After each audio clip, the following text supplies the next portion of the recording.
एक चीज़ बदलने की हम भी कोशिश करें, we are asking females basically women कि आप अपने पैसों की जिम्मेदारी लीजिए, आप अपनी फाइनेंस मिनिस्टर खुद बनिए। सो आप उसके लिए कोई मैसेज देना चाहते हैं? You handle your money, you know कहाँ इन्वेस्ट हो रहा है, किधर है, do you know anything about it? Yes. या Yes. या and But- how important it is?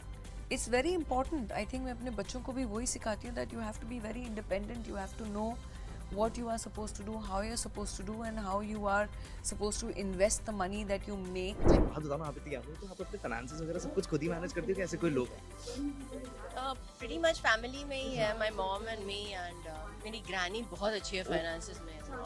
नानी 90 साल की है बट शी स्टिल। और मेरी मम्मी भी हमेशा कहा करती थी कि यू काम करना मत बंद करना, you have to be earning for yourself no matter what happens.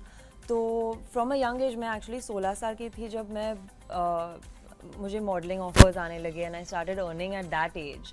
तो at that age it was hard to understand what to do with it, तो मेरे पापा संभालते थे। But now I ask questions, मुझे जानना है कि कहाँ इन्वेस्टमेंट्स हो रही है, I think it empowers you. और हर एक की अपनी जिंदगी है। Some people do very well doing what they are doing. कोई म्यूचुअल फंड में डालता है, कोई शेयर्स में डालता है, कोई डालता ही नहीं है, they are happy with their FDs.